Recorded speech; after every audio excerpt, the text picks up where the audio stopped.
Agenda approval. Judy and Reno, all in favor? Any that carried? Members of the board, any announcement of conflict of interest on the agenda as presented to you today? There's none there, so we'll have that certainly recorded in minutes. So first on the agenda, 4.1 from 4.0 is the COVID-19 update. And I'll call upon Dr. Ahmed.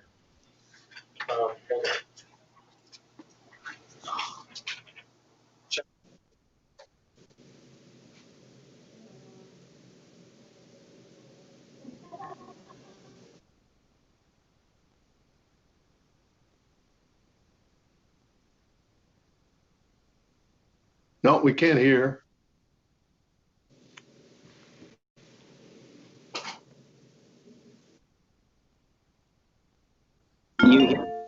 There we go. Okay, perfect. Thank you. Okay, and Leanne, can you just put the presentation on? So I just thought maybe I can just put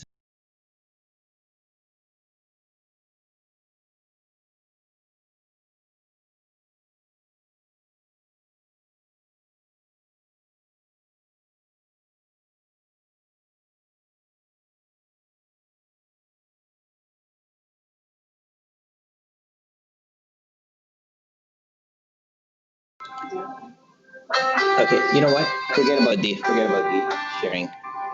Forget the sharing. So, I can send it later. yeah. You want me to send it now? Yeah. Sure. Yeah. Yeah. I'll just use my slide. Can you guys hear? If you want, just take, if you want, Dr. Ahmed, just from your seat, if that helps, and we can pick up from there. It says conference cam, so maybe just There's- change that to this one. Sure. Hopefully, or the logitech one. Can everyone hear me? Yeah.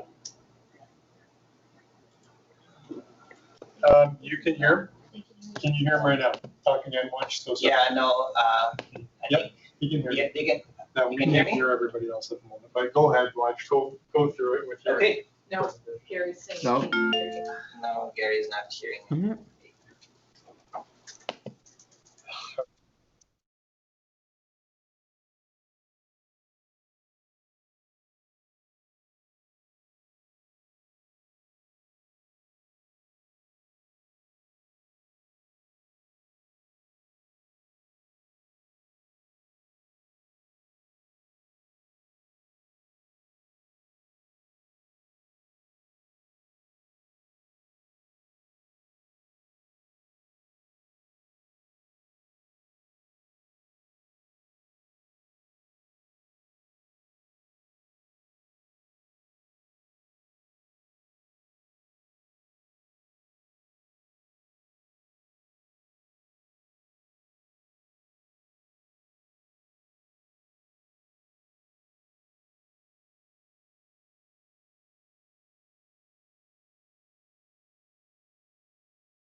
Thanks again, and we apologize for the technical delay. All the board members, you received a copy of the presentation. I just put together some slides together for boards to maybe look at some of the numbers that we've been presenting more recently, recognizing that there's a lot going on in the province and many conversations are happening. So if you switch to slide number 2, it just focuses on what has happened in the last 3 to 4 weeks in Windsor-Essex. And what you can see is the case rates continue to remain relatively stable, mostly in single digits in our area. And one case we reported yesterday about a school student who attended a school in Amherstburg and was subsequently excluded from attending the school. In addition to the rest of the class cohort was also dismissed. So we did our investigation. It was a good exercise for our team to go through some of the policies and procedures that the entire leadership team and our school nurses and the school team worked to develop with the school board. And all of those practices ended up in having a smooth distribution of information, connectivity with the principal and the schools, and resulted in a smooth flow of the dismissing the cohort in a proper way. Looking further on slide 3, if you can look at it shows the cumulative cases and death in COVID-19 in Windsor-Essex. And if you can see the graph, it basically shows that some of the cases are relatively stabilizing and a flattening of the effect at the top of the curve that you can see. We have seen some steep increases in the number of cases, but overall, as we continue, the cases continue to stabilize. If you're looking at the slide number 4, it talks about the 7-day moving average by reported date, and at the end of the tail end of the curve, a 7-day moving average, it is in the relatively stable direction. And so far, the cases in the agri-farm workers have pretty much gone, with some occasional cases that we are seeing as a result of travel related, anyone new coming in and then getting positive while they're quarantined. Other than that, there is currently no agricultural farm worker in isolation at this time, other than the one that just recently came to Canada and are quarantining as part of the requirement. Moving on to slide number 5, it shows the Windsor-Essex rate by reported week, and you can see in this graph it's more prominent in terms of what's happening by week over week count of cases, and we are moving in the downward direction compared to where we were before a few weeks ago, and the cases are relatively stable in that direction as well. The number of tests, the next slide is slide number 6. It shows the percent positivity by weeks of all the cases that have been conducted in Windsor-Essex.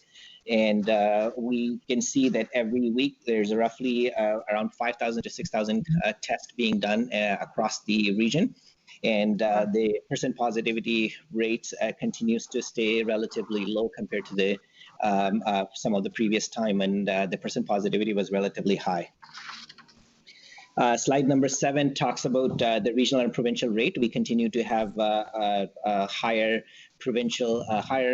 case rates per 100,000 population in Ontario, and but those numbers are relatively stable as we continue with this pandemic. Slide number 8 gives you a quick snapshot of map of confirmed cases of COVID-19 in Windsor-Essex County. And you can see that there are very few pockets by dissemination areas that we have put together. It's a relative case rates, and obviously this indicates only the people where they're residing right now. It doesn't necessarily mean that where they have acquired the cases in Windsor-Essex area. The next graph, slide number 9, it's zoomed in on City of Windsor and shows the pockets of areas with active cases in the region, and the darker shade represents a higher proportion of cases in that particular dissemination area. Slide number 9 gives you an indication of what's happening with the age and sex breakdown of individuals in Windsor-Essex overall. The graph shows overall rates, age and sex distribution, as well as what happened in the last 2 weeks. So this data is what we presented last Friday, so it's a little bit dated, and we'll update it tomorrow. But what you can see more prominently is the spike in the number of cases between 0 to 19 in the last 2 weeks. And the trend, we expect that it would be similar when we do our analysis tomorrow for the rest of the region again. So which is of a concern, and we really took it seriously when we were messaging with the school boards that if there are more cases in the 0 to 19 age range, that means there are more likelihood of people contracting COVID if they are unchecked and if they end up in the school with any symptoms and potentially expose many people in the school system. Looking at slide number 11, it shows the distribution of cases by municipality, and it's the slide number 11 is an overall case of the entire region, and focusing on the 3 region which has seen the most of the cases: Windsor, Kingsville, and Leamington. In the last 30 days, the picture stayed relatively similar, with majority of the cases in Windsor, Leamington, and some in LaSalle. In the last 7 days, and again, all these data that I'm sharing, it's from last Friday, and we'll do another data refresh tomorrow. The last 7 days, most of the cases were from City of Windsor. Looking at slide number 14, the exposure history, while we can see most of the exposures are still continue to be in close contact, which is a good indicator from a public health case and contact management perspective, because if most of the cases are identified as contact, that means we are linking it back to how they acquired the cases, who they acquired the cases, and put some appropriate control measures in place. The cases that are identified as community transmission, those are the cases that are basically not epi-linked. That means we do not have any idea how they acquired the disease. And in any community, in any region, if the community transmission rate is higher, which is a concern from a public health perspective because control measures are basically failing, people are not following the recommendations, and we like to see that number very low in as a measure of public health control for COVID-19. Looking at slide number 15, we have seen an uptake in the a slight uptick of COVID-19 cases in the hospital and ICU system, but that is trending down. We have seen some transfers happening as a result of one of the long-term care retirement home that has seen a large outbreak, which resulted in transfer of some of their patients to the hospital system, and then now all these patients are now moving back to their home, and the hospital are seeing a decline in the beds occupied by COVID, and similarly, the beds occupied as a result of ICU beds occupied, it's also seeing a declining trend. Slide number 16, it just quickly gives you a snapshot of health system capacity, and basically what it says is the health system capacity, especially from acute care beds utilization perspective. It is coming close to a point where it may be a challenge if we see a surge in number of cases that requires hospitalization. So this is something that is also that we monitor to be prepared as a system that what is to come. Slide number 17, it just shows the number of cases that are currently active, number of cases that are resolved. So the majority of the 93% of the cases are currently resolved, with less than 3% of the cases are currently active and self-isolating. And unfortunately, we lost 3% of our cases as well in our community. Slide 18 shows you the case fatality rate. So overall, our case fatality rate is lower than the provincial average, whether we are talking about overall community or just even the long-term care home and retirement home, which is something that as a community is a good sign.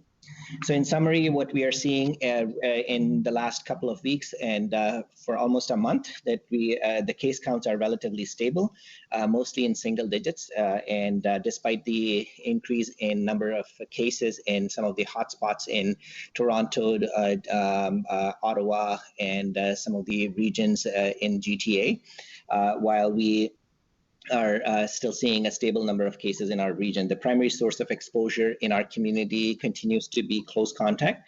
And overall, we're looking at the hospitalization related to COVID has declined, and the ICU occupancy is also low as a result of COVID. Happy to answer any other question at this time. Thank you. Any questions or or comments to Dr. Ahmed on his report?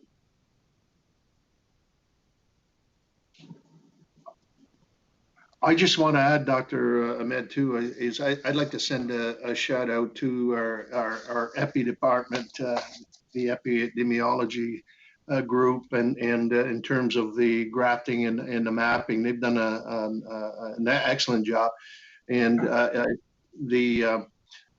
the roadmap that was designed on the first cluster, and that it was kind of interesting to read through that. But shout out, and even the province was very impressed in terms of how quickly we were able to address this cluster and find its roots, its origins, and where it was going, and so forth. So please extend my thanks and on behalf of the board to the department and for doing such I think great work, and so a lot of times they're kind of buried in behind what's transpiring, but they've done an excellent job in showing, and again, two things: how quickly this virus can spread, and also how quickly they were able to kind of shut the doors in different areas to try to contain it. So kudos to the health unit, and I think as a shining example, the rest of not only the province but certainly the country. I think this is critically important, and it's an opportunity to show the residents when one slip up, how quickly this virus can spread and can get out of control very easily.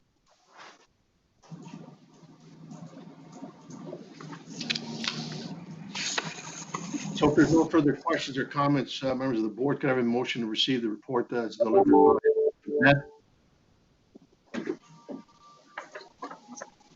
by Fabio and John? All in favor? Opposed, if any? That's carried. Thank you, Dr. Ahmed. Let's move on to the approval of the regular board minutes of July 16th. If I could have a motion to on those minutes. Not all raise their hands at the same time. Okay, Judy and Fab. On those minutes, any errors or omissions as presented? Go ahead, John. Okay, all in favor? Opposed, if any, that's carried. Any business arising from that? And I think maybe Dan, you can give us maybe a little on the school-focused nursing recruitment. I think that was of interest and certainly identified in the last minutes, and then moving forward. Yep, for sure. I am happy to report that so far we have filled 18 of the 19 school positions, the school nursing positions. 10 of those positions went to our internal staff. If you recall, last year we did have some layoffs, and we were obviously maintaining those staff during COVID. And happy to say that that group also became some of the group that got these positions. Also, we have hired currently 8 external new staff that right now we're just waiting on them to give basically notice, and we're hoping to get them in the next couple of weeks. And the last position that's remaining, we do have one French position that we're still recruiting for. We have interviews continuing this week and into next. And obviously, given the fact that all these nurses aren't quite with us yet, we did redeploy existing staff so that we were prepared for the school year.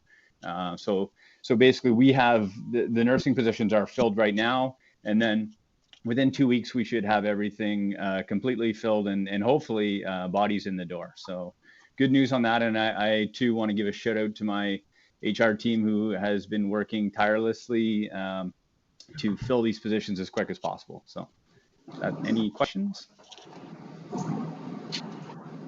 Members of the board, any question to Dan? Then just a motion to receive the report. Judy and Deborah, all in favor? Opposed, if any? That's carried. Thank you, Dan, and good job.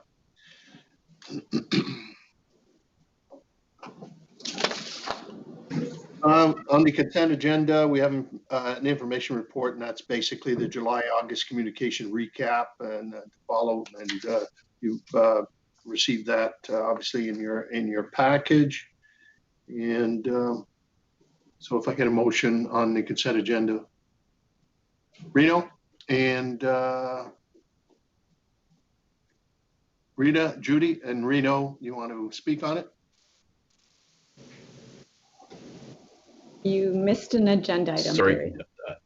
Right. Go ahead, The Reno. new agenda had the new agenda item had 6.2 Oh, okay. added last minute. If we can just make sure to go back to that. Sorry. Fortunately, I don't have it with me, but I will put that in.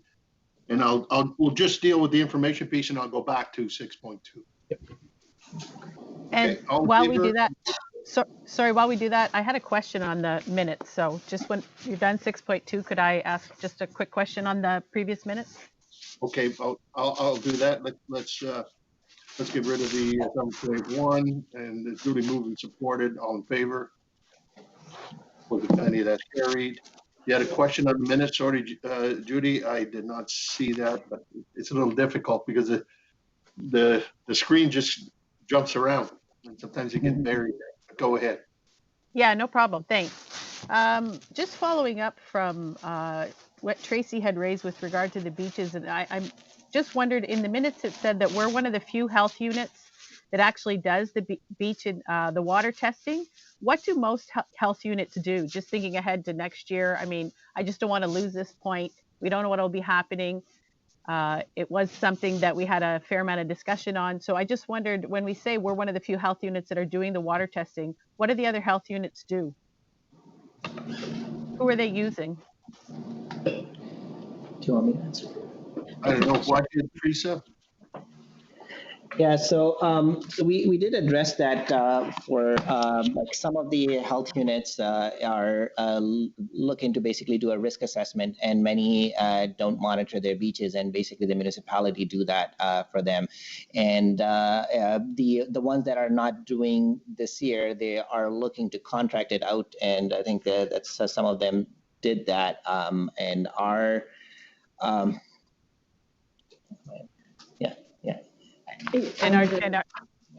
Okay, and just doing some planning ahead, because again, COVID at this point isn't going away, and the health unit has a lot on its plate. So thank you. I just wanted that information. Thank you.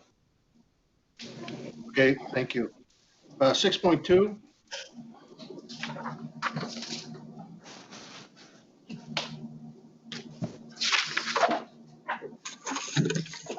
Okay, so 6.2 is the consumption and treatment services site update.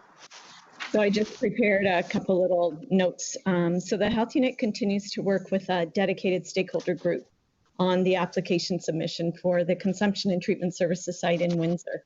And the pandemic delayed this work for several months, but recently we did move forward with the site location work, which is needed prior to the submission of the application.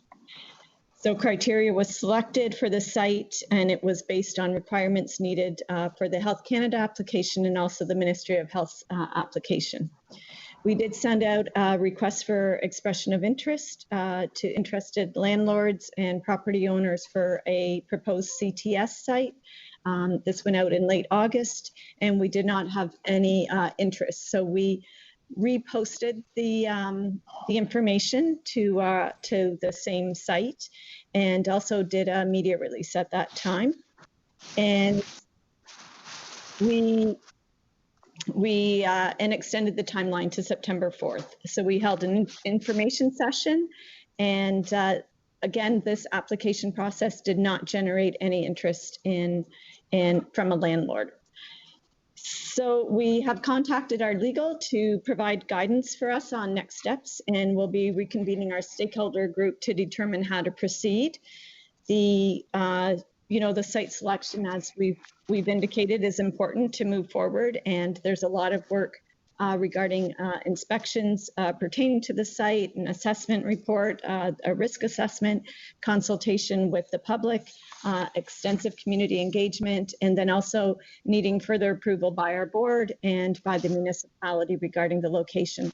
So essentially, that's the update to this point.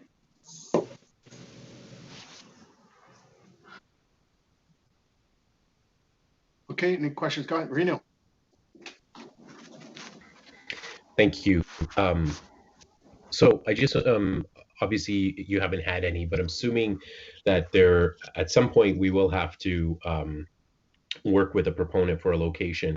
If we were to go out, can you describe what the process would be if we go out again and put it out to the public and we get one submission?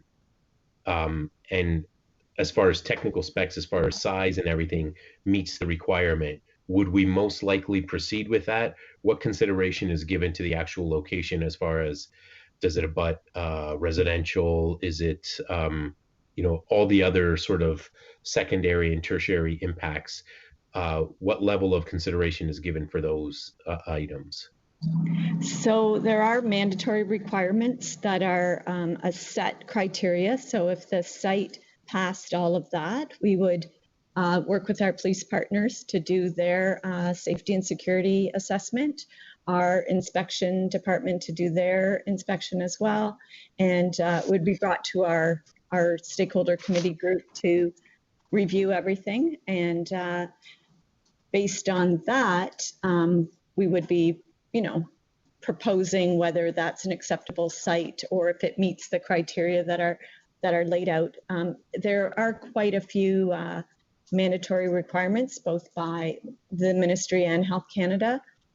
So all of those issues about distances from certain sensitive areas is already included.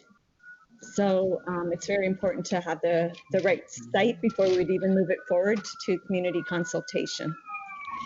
Okay, and with respect to the process, so in this process, the site is selected and then it goes into public consultation phase. Can you describe what that looks like? Like if we're at the day where the board or the health unit approves a location at X First Street, what then is the process for the public consultation? So as soon as this obviously went out to the media, I've been bombarded with questions because it's assuming that it will go.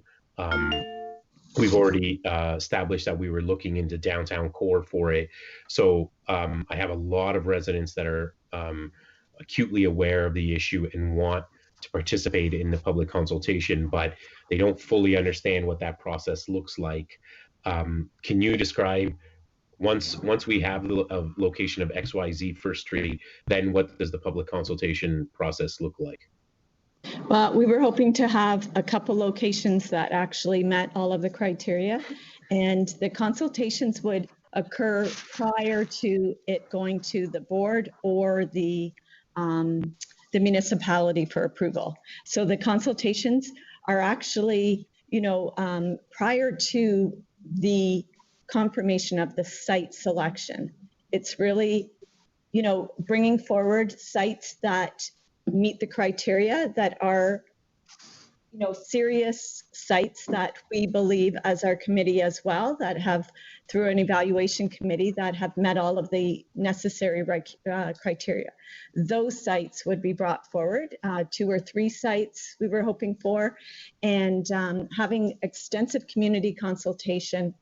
And then based on that and the feedback and moving forward. So actually the community consultation and the engagement with our public and our neighborhoods, our city, would be very important prior to us bringing it to the board for approval, saying this is a site that our committee, our community, have all been part of the discussions. And then the municipality also has to approve.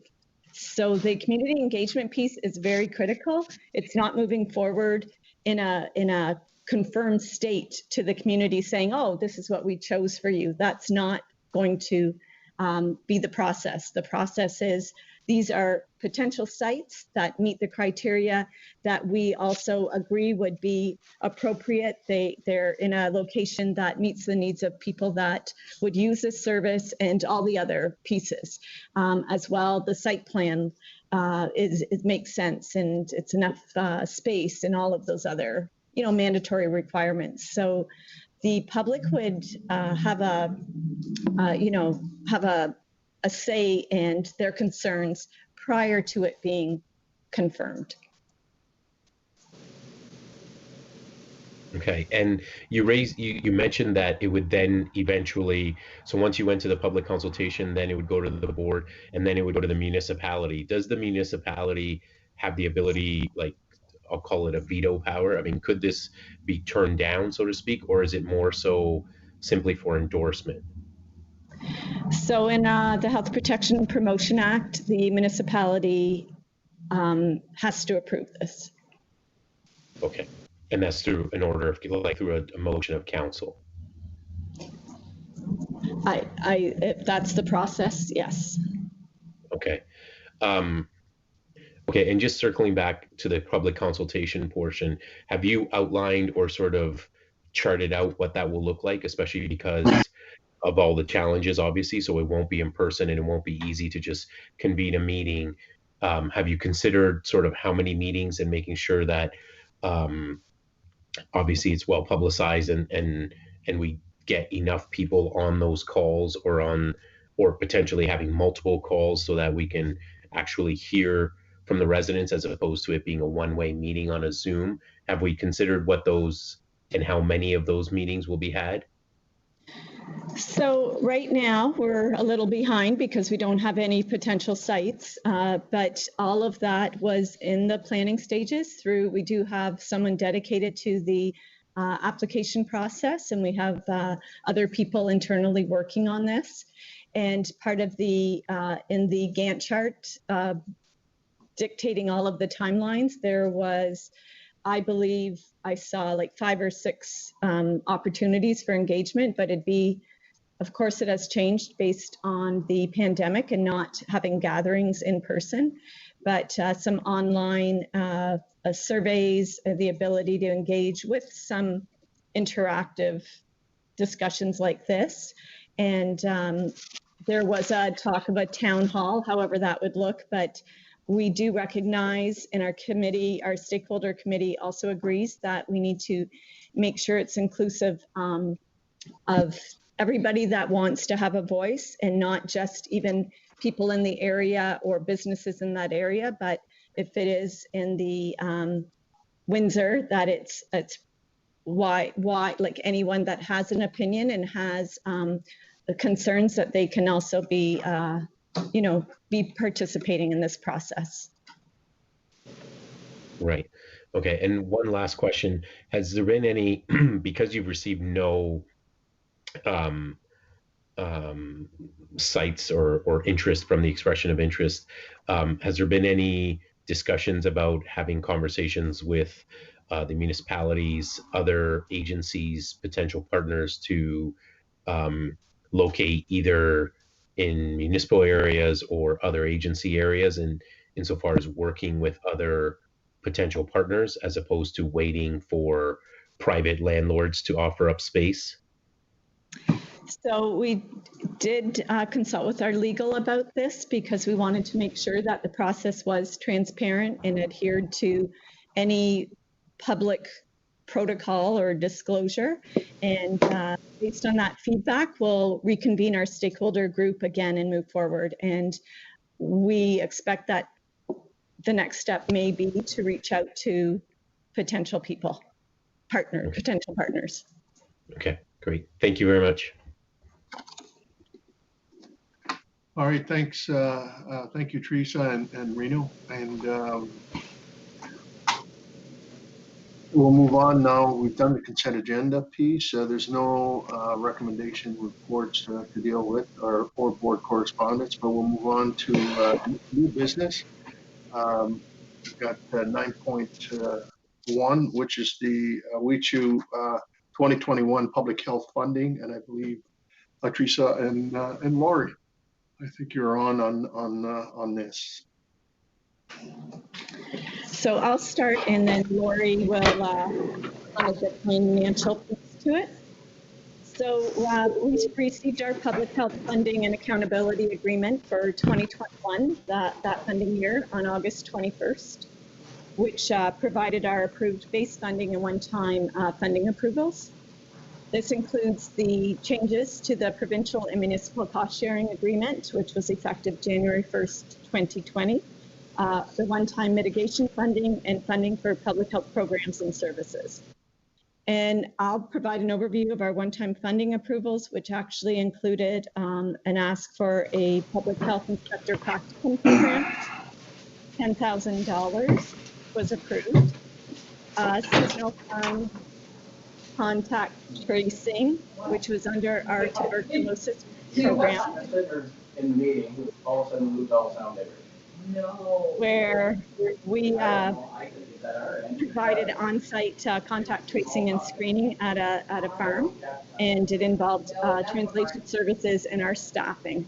So an approval of $4,400 went to the province, and they approved that. And also we were approved for $40,000 to assist with our vector-borne disease program, where we hired students to conduct the enhanced mosquito surveillance. And the one-time funding also includes the pandemic pay for eligible nursing staff.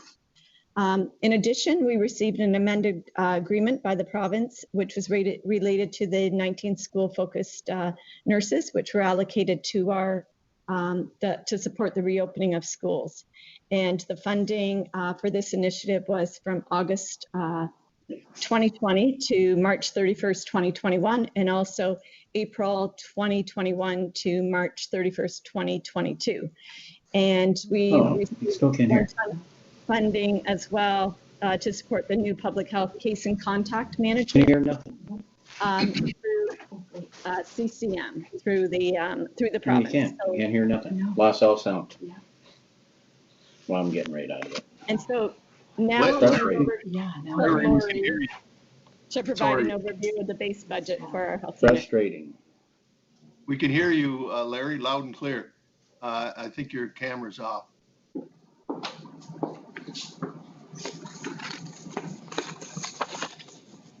Watch it, they're already taking care of that. Don't worry about it.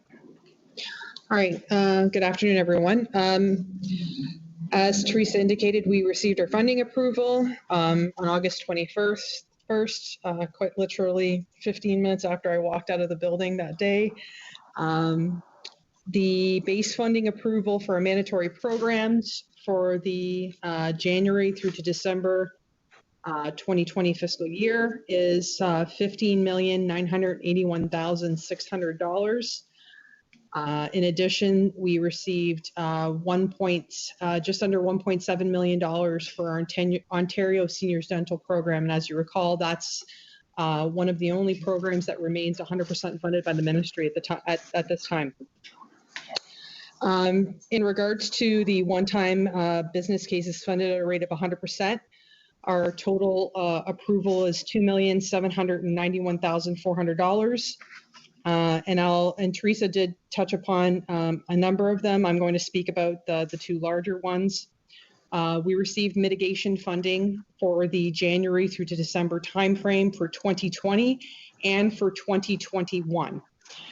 Each year we will be entitled to mitigation funding amounting to $1,260,800.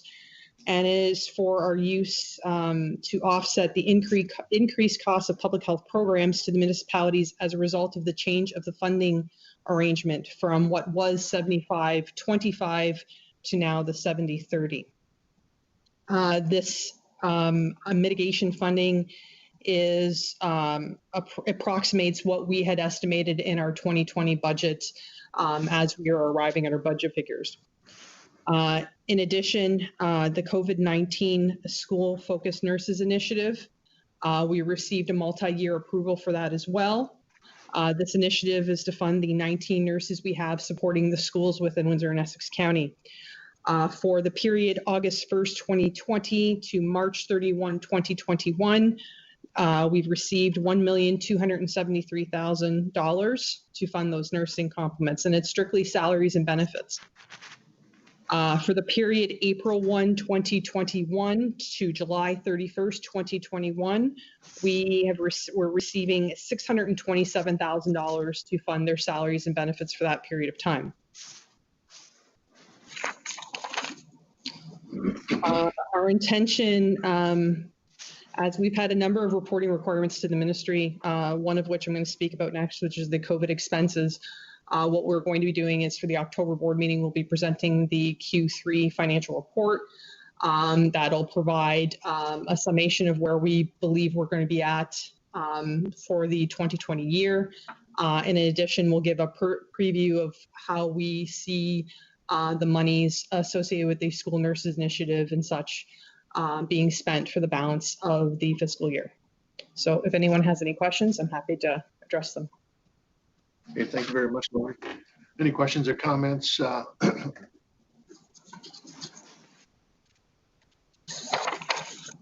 I hear none.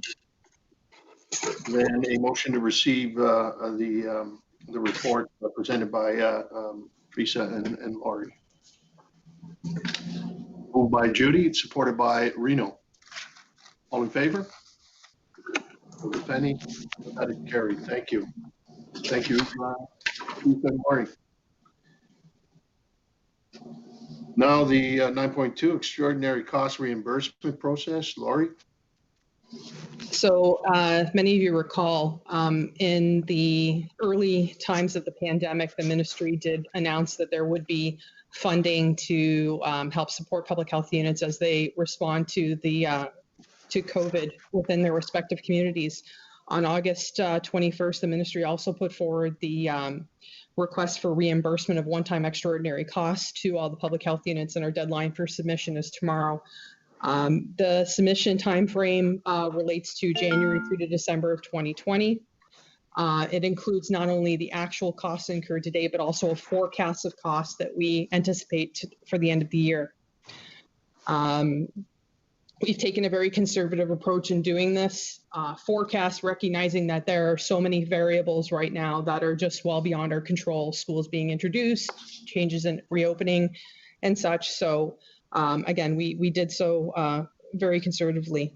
Our submission is going to be submitted tomorrow and is subject to review by the ministry. So they may look at certain of the costs that we've put in our submission and determine that they don't feel that they're eligible. But that's not dissimilar to how they approach previous settlements that we've submitted. The ministry has also indicated to us that there will likely be a secondary or subsequent requests for reimbursement that happen at later times, recognizing the fact that we have included forecasted costs here, and no one really has a sense of when these pressures will discontinue. So total forecasted salaries and benefits expended on COVID-19 for calendar 2020 are $10,728,391. And we effectively reviewed every FTE within the organization to determine the extent to which that they were contributing to COVID and would continue to contribute to our COVID response until the end of the year. This also includes a provision for that COVID response team that we had come to the board for and spoken about in the 2020 budget amendment in July. It does not, however, include the salaries and benefits associated with the school nursing initiative, as we were instructed that that would be a separate request for reimbursement. Travel and accommodation costs for calendar 2020 are forecasted to be $192,406. Again, we have included a provision for kilometers associated with the school nurses, as we understand that that secondary request for reimbursement will strictly be for salaries and benefits and not any other operating costs associated with those nursing staff. Supplies and equipment consisting of items such as personal protective equipment, cleaning supplies, hand sanitizer, Information technology hardware for existing and new staff is forecasted to be $237,457. Purchase services consisting of legal and translation costs, temporary support staff, as well as cleaning costs for the Windsor-Essex and Leamington offices are forecasted to be $409,447 for the year. I will say that a significant proportion of those costs do relate to translation that we need to support the clients that we're interacting with in our case and contact management.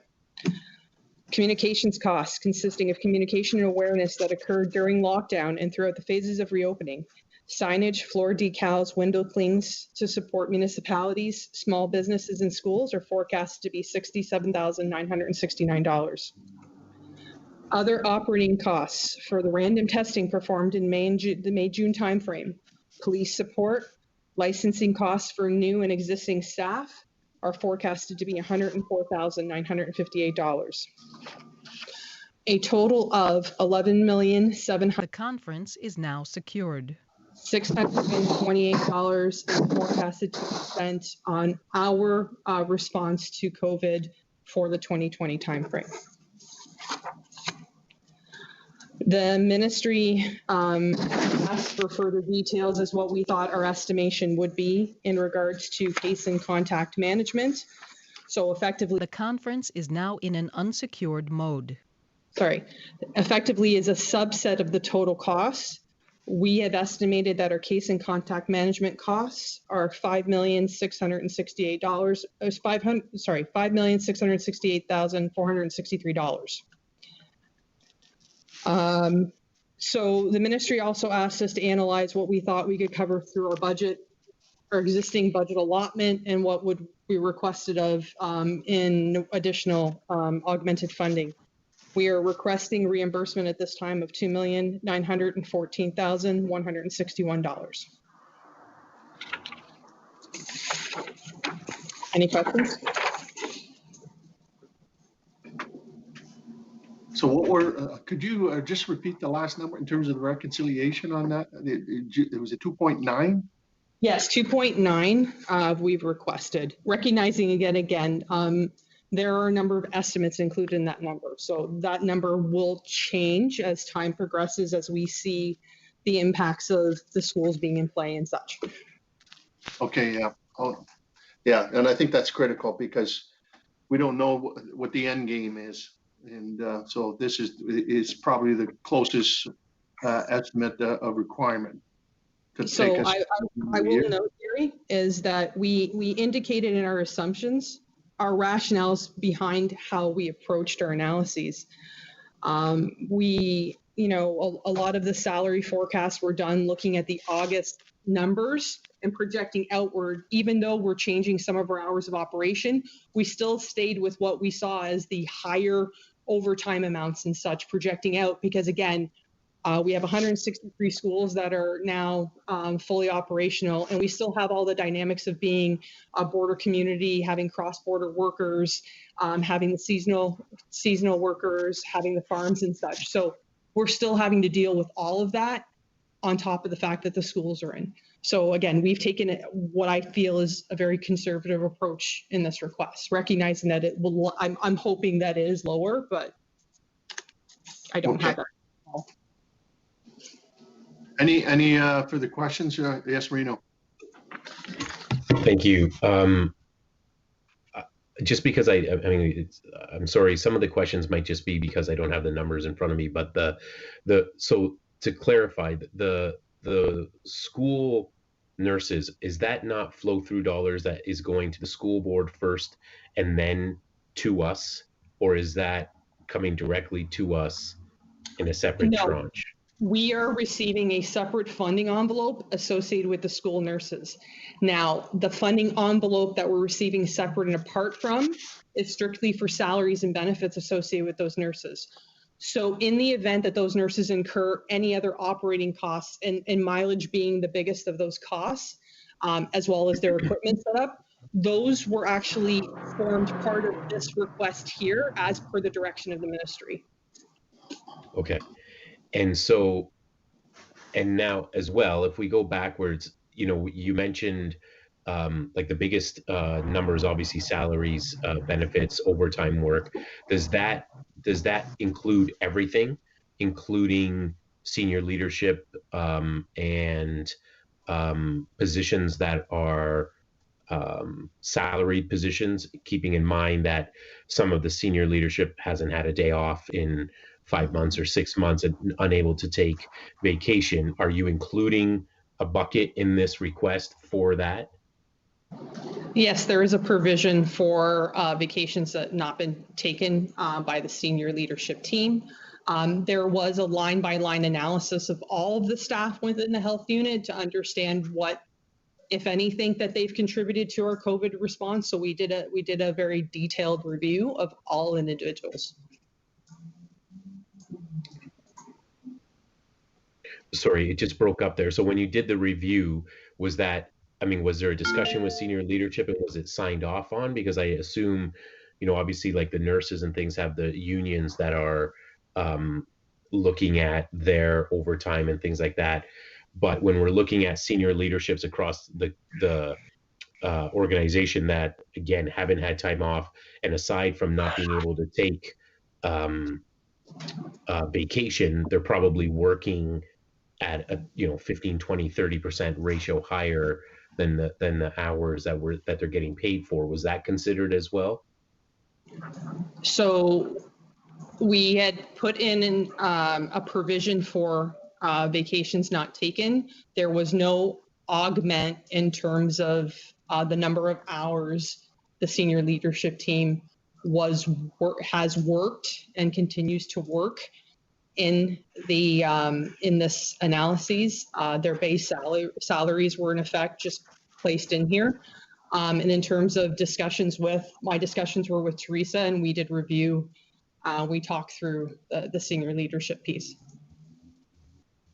Okay, I guess the question for Teresa, are we happy with that? Should we be asking for more? Should we be considering? The fear is that they're asking now what this amount should be, and I'd rather ask for more and be turned down than not ask at all, I guess, at this point. In anything we've received, there's no provision for senior leadership compensation during this pandemic.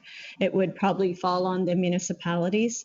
What we did include in this ask is the vacation time that the senior leadership team have not been able to take, and knowing that there's 3.5 months left, we will not be able to take it. That is significant, and that is what was included in this ask. Okay, and so one last question. It kind of broke up when you were speaking about the impact on our budget, on the budget that we set for 2020. These are for basically for extraordinary costs, but the costs if we were to receive exactly what we ask for, what is that impact on our budget?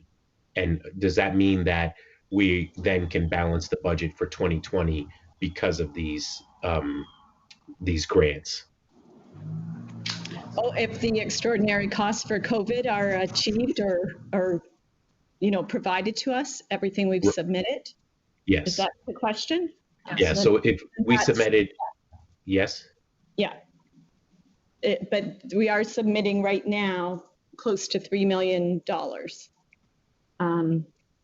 That's the first submission. The ministry did say there'll be another opportunity probably before the end of the year to look at some more actual costs. And as Lori stated, the opening of the schools, it's just started. We continue to work 7 days a week. We are still paying our nurses overtime on Saturday and Sunday, but we have decreased the timing on the Saturday and Sunday. We still are open on holidays as well, which is another, but we've tried to factor it all in. Like Lori said, we did a good forecasting, but we're not entirely certain of the next few months of what will come upon us. Okay, and the discussion earlier, you mentioned that, so the province is asking for this. They're not turning around to say that it's a 70-30 split even for the extraordinary costs, right? Correct? Correct. Not that we're aware of, that this is separate and this is, on the province. It's our understanding. Great, thank you.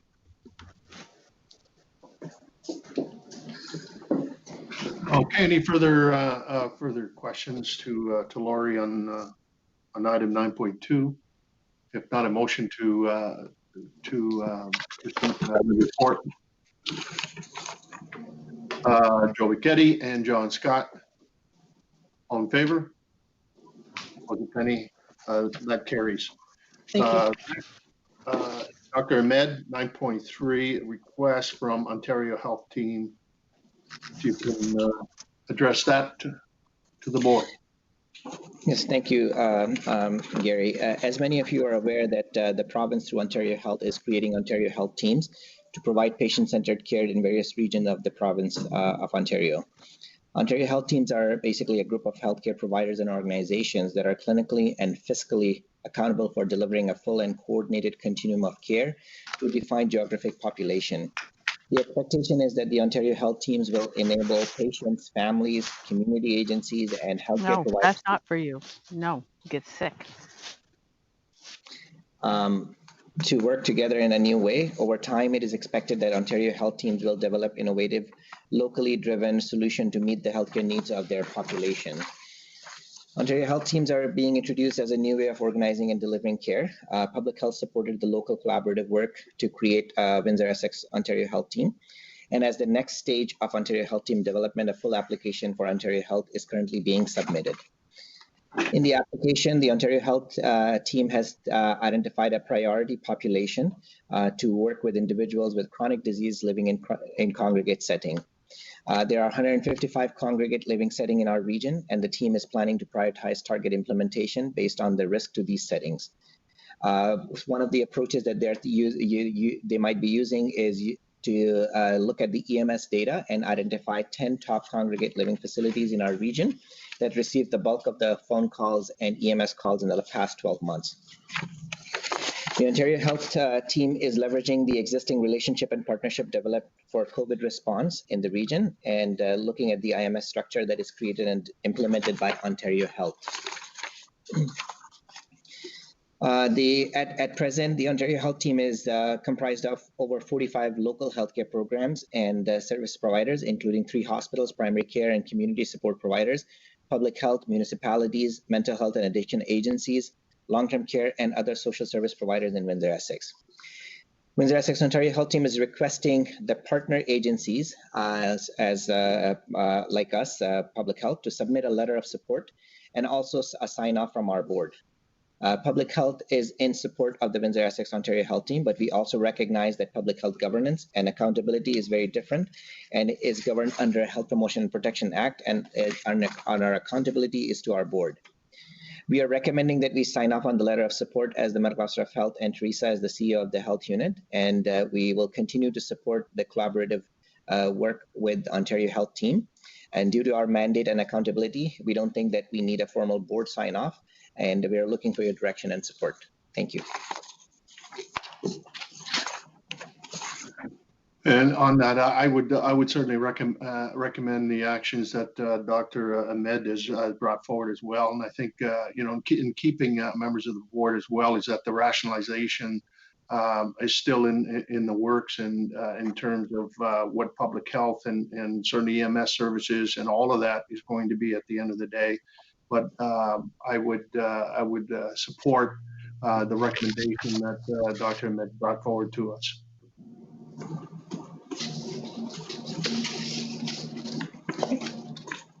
Okay, any questions to Dr. Ahmed? And then the pleasure of the board. Need a mover and supporter on the action. Tracy, thank you, and supported by Reno. On the motion, all in favor? Any? That is carried. Thank you. Move on to items in section 10, 10.1. Simcoe Muskoka District Health Unit. It's a letter to the Honorable Christine Elliott urging immediate provisions of the funding allocations to local boards of health regarding the COVID-19 extraordinary expenses and for the school-focused nurses in order to enable. Maybe a little bit of maybe insight. The nurse issue that I think that's been taken care of. To me, when I look at this here, they said that they were looking at the extraordinary expenses. I don't know if it's now a redundant piece of correspondence, and so I'm certainly. I'm at the. I can call it the board in terms of there, but I think the financial shortfalls in that, which has been just brought forward by a Lori, and then government's already said that they're going to be looking at that, and the nurses, that's taken care of. We've got them hired, and dollars are coming. So I think it's kind of redundant. So maybe a motion to receive this correspondence, and we'll go from there. Judy moves to receive Reno support on receiving. All in favor? Opposed, if any, that's carried. And then we've got item 10.2, which is the response to town of Kingsville and town of Essex and town of Amherstburg for more details. And motion to receive. Reno, John, all in favor? Opposed, if any, that's carried. Okay, last item here is we need to obviously move to committee of the whole under on the section 239 of the Municipal Act, and that's on page 15 on your agenda package. So a motion to move in camera, Reno and Tracy. All in favor? Opposed, if any, that's carried. Gary, can you please hold on for a second while I think IT team is just making sure that we are in camera. Yep.